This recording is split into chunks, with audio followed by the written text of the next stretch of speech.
Welcome to a brand new episode of This Week in Apps. I'm Ariel from App Figures, and here's your weekly roundup of the most interesting updates from the world of mobile apps and games. Summer is finally here, and with it, something many of us have been missing for the last few years: travel. Car rental via app has been around for a long time thanks to pioneers like Zipcar, but really started taking off just a few short years ago. In Q2 of 2022, downloads hit a new all-time high, beating the previous all-time high set all the way back in 2019. So I added up the downloads of all the leading car rental apps in the US, which include popular names such as Avis, Hertz, Enterprise, Budget, and Sixt, and also mixed in app-only platforms Zipcar, Getaround, and Turo, all of which I've used at some point. Together, the group saw a total of 2.7 million new downloads in Q2 in the US, the highest they've ever been according to our estimates. Turo was by far the most in-demand option, earning roughly a third of all downloads after seeing downloads double quarter after quarter. Turo is a service that lets car owners, usually of higher-end cars and exotic types, rent their cars out to app users, which are random strangers, for short periods. Very different than the traditional car rental model. Getaround does something very similar but for regular cars and is also one of the top downloads in this group. Are traditional car rental companies obsolete? Not yet, but having used both types in the recent past, I personally prefer the non-traditional option for its simplicity and speed. I expect more people to do that in the future, forcing traditional rental companies to evolve. By the way, if you like knowledge, giving a like to this episode should be a no-brainer. Thank you.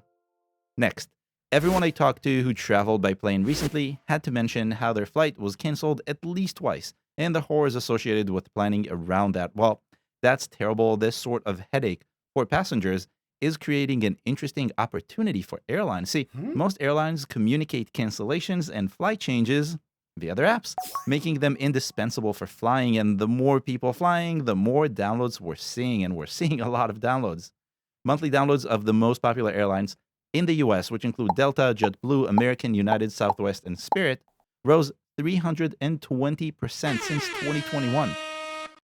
According to our estimates, the group went from 1.4 million downloads in January of 2021 to 5.9 million downloads in June of 2022. And to compare apples to apples, June of 2021 saw 3 million downloads, so still about half of this year.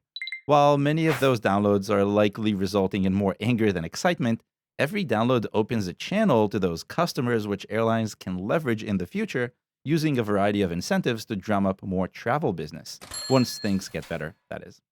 And speaking of airlines and travel booking apps aren't identical, but like airlines, demand for booking apps hit a whole new kind of high in Q2 of this year, and the numbers are just massive.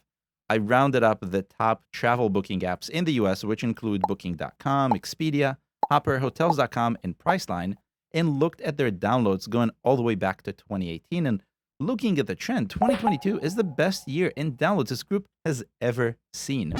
In Q1 of 2022, the group added 9.1 million new downloads from the App Store and Google Play in the US. This was the most downloads in a single quarter, all the way up until we had Q2's results.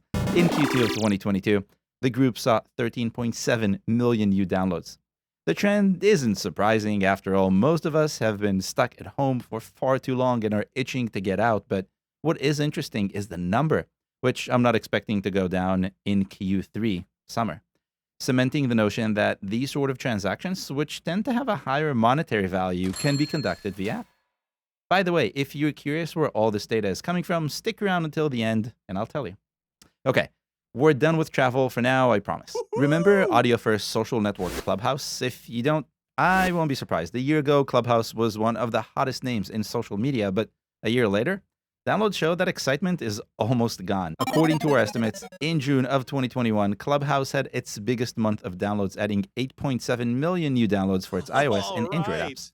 This wasn't Clubhouse's first spike, but it was by far the biggest, stemming from the release of the long-awaited Android app a month before, which led to renewed interest in the entire platform. But in June of 2022, just 12 months later, downloads were down a whopping 95% to just 332,000, according to our estimates.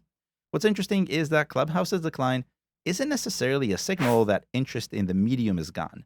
Not exactly, at least. While Clubhouse was busy raising money and not growing its platform, the bigwigs were busy cloning its features into their existing platforms. And those platforms already have users, giving creators an audience they don't have to wait for Clubhouse to build. Twitter Spaces has momentum now, Reddit Talk is getting more updates, and almost every other platform has some sort of audio only mode now, plus some sort of monetization for creators, greatly diminishing the first mover advantage Clubhouse had for all but a moment. I have said it many times before, and I'll say it again. It's creators that platforms are fighting over right now. The platforms that offer the best opportunities, which really means audience and monetization tools, will win. And speaking of social media, Reddit had a pretty big week in downloads. And when I say pretty big, I mean really big. The platform saw downloads rising to the highest they've been this year. Actually, the highest they've ever been. Reddit's downloads have been on the rise for much of the month, but really kicked into high gear on Saturday into Tuesday, where the app added more than 1.5 million downloads according to our estimates. Reddit added 430,000 downloads on Tuesday alone.